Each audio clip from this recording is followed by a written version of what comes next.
அஸ்ஸலாமு அலைக்கும் ஃப்ரெண்ட்ஸ். வாங்க ஃப்ரெண்ட்ஸ், இன்றைக்கி ஒரு குட்டி லாக் பார்க்கலாம். ஃப்ரெண்ட்ஸ், நானும் என் ஹஸ்பண்டும் வெளியில் போயிருந்தோம். சரி, லன்ச் டைம் ஆகிடுச்சு, எதோ சாப்பிட்லாம், ரொம்ப வெயிலாக இருக்குது சொல்லிட்டு சில்லுன்னு ஒரு ஏசி ஹோட்டல் போகலான்னு போயிருந்தோம். அங்கே போய்ட்டு ஆர்டர் பண்ணோம். என் பையன் ஐஸ்கிரீம் ஆர்டர் பண்ணியிருந்தான். நான் வந்து ஃப்ரைட் ரைஸ் ஆர்டர் பண்ணியிருந்தேன். என் ஹஸ்பண்ட் வந்து சுக்கா ரொட்டி குருமா ஆர்டர் பண்ணியிருந்தார்.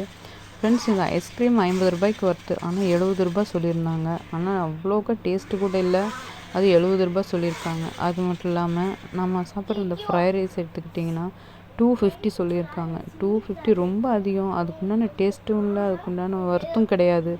எங்கள் ஊரில் 70 ரூபாயில் கிடச்சிரும் அந்த ரைஸு, ஆனால் இங்கே ரொம்ப கேவலமாக இருக்குது. ஆனால் இவ்வளோ ரேட் போட்டிருந்தாங்க.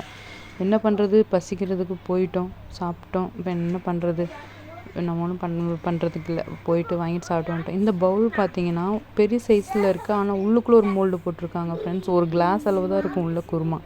ஆனால் ரொம்ப அநியாயம். இந்த மாதிரியெல்லாம் வெளியே போய் காசு தொலைக்கவே கூடாது. என்ன பண்ணுறது, லன்ச் டைமில் என்ன பண்ணுறோம், அடிக்கிற வெயிலுக்கு சில்லுன்னு ஏசி ரூம்னு வேறு போயிட்டோம். அதனால் ஏசி பில்லெல்லாம் எங்கள் தலையில் வச்சு விட்டுட்டாங்க. ஃப்ரெண்ட்ஸ், இந்த தவறு பண்ணாதீங்க. முடிஞ்ச வரைக்கும் வீட்டிலேயே சூப்பராக செம்மையாக செஞ்சு சாப்பிடுங்க. தேங்க்ஸ் ஃபார் வாட்சிங்.